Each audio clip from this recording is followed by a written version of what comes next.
Hey y'all, Lily here. In today's video, I'm going to be sharing with y'all how I go about printing my designs in Silhouette Studio. Should you have any questions along the way, feel free to drop a comment down below and I will do my best to assist you. With that being said, let's get started. Alrighty, so here we have the Silhouette Studio program.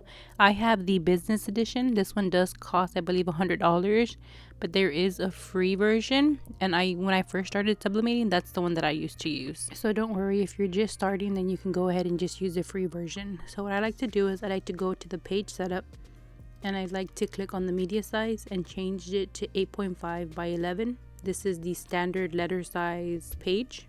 I always like to turn on print cut border. That way I know exactly what's going to be printed in Silhouette Studio. I'm going to head over to print and this is what would be printed out. You can go ahead and just place your design here and then choose whatever printer you're using. I know everyone uses different settings. If you would like to go ahead and pause on this part of the video to see what settings I'm using.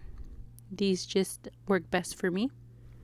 And then you just go ahead and click print. And off to the printer it goes. So with the Epson 2720, you could print in two different sizes. You can print in the standard 8.5 by 11 or you can print in the 8.5 by 14. So let me go ahead and change the settings so that way you can go ahead and print that way as well if you need to. I like to go ahead and head over to my Cameo and change that to 12 by 24. I am a visual person, so I like to see what is going to be printed out.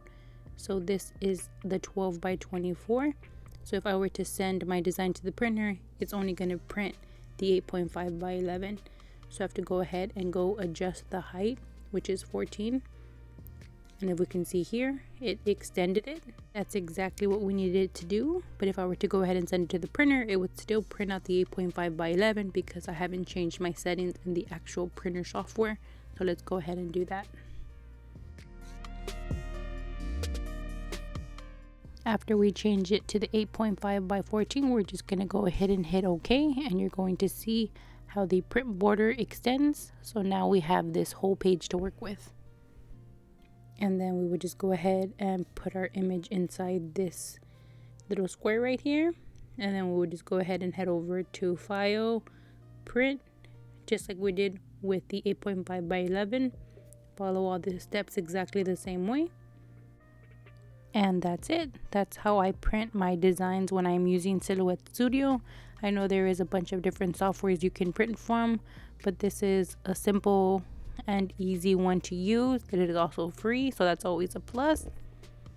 Thank you so much for watching this video. If I missed anything at all, feel free to comment down below and I will do my best to assist you in the best way possible. I genuinely do thank you for taking the time to watch this video. Don't forget to subscribe and hit that notification bell. Give this video a thumbs up if you like it. I do have TikTok, Facebook, and Instagram. I would greatly appreciate the support over there. Once again, thank you so much for watching and have a great one.